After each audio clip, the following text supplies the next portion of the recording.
Halo, selamat datang di Kuli Project, channel YouTube yang membahas berbagai tips dan trik seputar proyek konstruksi. Di video kali ini kita akan membahas tentang solusi lokal yang efisien.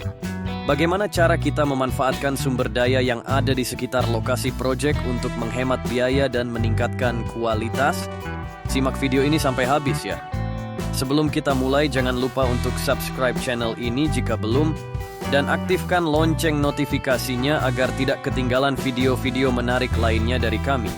Dan juga, silakan tinggalkan komentar, saran, atau pertanyaan di bawah video ini. Kami akan senang mendengar pendapat kalian. Solusi lokal yang efisien adalah salah satu strategi yang bisa kita terapkan dalam proyek konstruksi. Apa itu solusi lokal yang efisien? Solusi lokal yang efisien adalah cara kita memilih dan menggunakan material, peralatan, atau tenaga kerja yang tersedia di dekat lokasi proyek, sehingga bisa mengurangi biaya transportasi, logistik, dan administrasi. Mengapa solusi lokal yang efisien penting? Karena dengan solusi lokal yang efisien, kita bisa mendapatkan beberapa manfaat, antara lain menghemat biaya proyek. Misalnya, jika kita membeli gorong-gorong Jakarta untuk proyek di Medan, biaya angkutnya lebih mahal dari materialnya. Tapi jika kita menggunakan gorong-gorong yang ada di Medan atau sekitarnya, kita bisa menghemat biaya angkut tersebut. Meningkatkan kualitas proyek. Misalnya, jika kita menggunakan tanah, pasir, atau bahan alam lainnya yang berasal dari dekat lokasi proyek, kita bisa memastikan bahwa bahan tersebut sesuai dengan kondisi tanah dan iklim di lokasi proyek. Hal ini bisa mengurangi risiko kerusakan atau kegagalan struktur akibat perbedaan sifat fisik atau kimia bahan. Mendukung perekonomian lokal. Misalnya jika kita menggunakan tenaga kerja lokal untuk proyek kita bisa memberikan lapangan pekerjaan dan pendapatan bagi masyarakat sekitar. Hal ini bisa meningkatkan kesejahteraan dan hubungan sosial antara kita dan masyarakat. Menjaga lingkungan hidup. Misalnya, jika kita menggunakan material ramah lingkungan yang berasal dari dekat lokasi proyek, kita bisa mengurangi emisi gas rumah kaca akibat transportasi. Hal ini bisa membantu mengurangi dampak perubahan iklim dan polusi udara.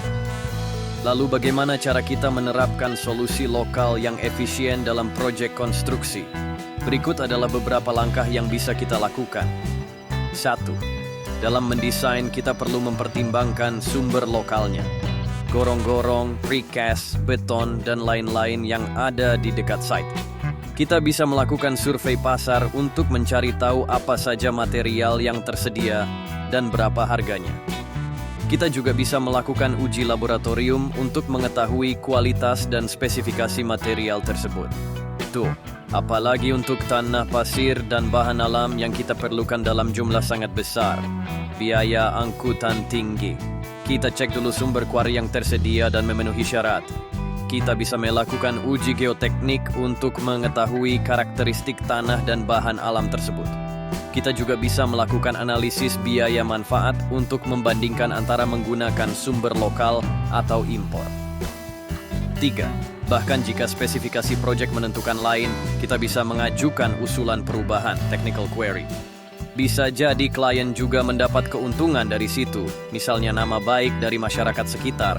Kita bisa menyusun proposal yang menjelaskan alasan dan dampak dari usulan perubahan tersebut. Kita juga bisa menyertakan data pendukung seperti hasil uji laboratorium atau geoteknik. Contoh nyata dari penerapan solusi lokal yang efisien adalah proyek pembangunan jembatan Suramadu yang menghubungkan Pulau Jawa dan Madura. Proyek ini menggunakan material beton yang berasal dari pabrik-pabrik di sekitar lokasi proyek. Hal ini bisa menghemat biaya transportasi sekitar 30%. Selain itu, proyek ini juga menggunakan tenaga kerja lokal yang mencapai 90% dari total pekerja. Hal ini bisa memberikan lapangan pekerjaan dan pendapatan bagi masyarakat sekitar. Itulah tadi pembahasan tentang solusi lokal yang efisien dalam proyek konstruksi. Semoga video ini bermanfaat dan menambah wawasan kalian. Jika kalian suka dengan video ini, jangan lupa untuk like, share, dan subscribe channel ini. Dan juga, silakan tinggalkan komentar, saran, atau pertanyaan di bawah video ini. Kami akan senang mendengar pendapat kalian. Terima kasih sudah menonton video ini. Sampai jumpa di video selanjutnya.